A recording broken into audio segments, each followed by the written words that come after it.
ನಮಸ್ತೆ ವೀಕ್ಷಕರೇ, ನಾನು ಬ್ರೂಮಿ ಮೀಡಿಯಾ ಇಮ್ತಿಯಾಜ್. ಇವತ್ತು ನಾನು ಕೋಟೇಶ್ವರ ಸ್ಕೂಲಲ್ಲಿ ಫಂಕ್ಷನ್ ಆಗ್ತಾ ಉಂಟು, ಅಲ್ಲಿಗೆ ಹೋದೆ. ಆದರೆ ತುಂಬ ಖುಷಿಯಾಗಿತ್ತು ನೋಡಿ. ನಾನೆಲ್ಲೋ ಜಾತ್ರೆಗೆ ಹೋಗಿದ್ದೇನೆ ಅಂತ ಅನಿಸ್ತು. ಆ ಥರ ಡೆಕೋರೇಷನ್ ಲೈಟಿಂಗ್ಸ್ ಎಲ್ಲ ಮಾಡಿದ್ದಾರೆ, ತುಂಬಾ ಗ್ರ್ಯಾಂಡ್ ಮಾಡಿದ್ದಾರೆ. ಇಷ್ಟರವರೆಗೆ ನಾನು ಈ ಥರ ಸ್ಕೂಲ್ ಫಂಕ್ಷನ್ ನೋಡಲೇ ಇಲ್ಲ. ಅದು ನಮ್ಮ ಕೋಟೇಶ್ವರ ಸತಸಂಭ್ರಮ 2025. ಆದರೆ 3 ದಿವಸದ ಫಂಕ್ಷನ್. ಫಸ್ಟ್ ಡೇ ಮಾತ್ರ ಹೋದೆ, ನಿನ್ನೆ ಹೋಗ್ಲಿಕ್ಕಾಗಲಿಲ್ಲ. ಆದರೆ ಇವತ್ತು ಹೋಗಿ ಫುಲ್ ವೀಡಿಯೋ ಮಾಡುವಂತೇಳಿ ಪ್ಲ್ಯಾನ್ ಮಾಡಿದ್ದೇನೆ. ವೀಕ್ಷಕರೇ, ಕರ್ನಾಟಕ ಪಬ್ಲಿಕ್ ಸ್ಕೂಲ್ ಕೋಟೇಶ್ವರ ಇಲ್ಲಿ ನಡೆದಂಥ ಈ ಕಾರ್ಯಕ್ರಮ ತುಂಬ ಯಶಸ್ವಿಯಾಗಿ ಮೂಡಿಬಂದಿದೆ. ತುಂಬಾ ಖುಷಿಯಾಗುತ್ತೆ. ಅಂದರೆ ಸಿಕ್ಕಾಪಟ್ಟೆ ಜನ ಎಲ್ಲ ಇದ್ದರು.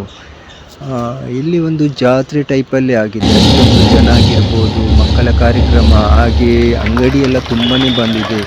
ಹಾಗೆ ನಮ್ಮದೊಂದು ಸ್ವೀಟ್ ಕಾರ್ನ್ ಅಂಗಡಿ ತೆರೆದಿದ್ದು, ಆದರೆ ಅದರ ವಿಡಿಯೋ ಮಾಡಲಿಕ್ಕೆ ಆಗಲಿಲ್ಲ. ನಾನೇ ಅಲ್ಲಿದ್ದೆ ಒಂದು ದಿವಸ.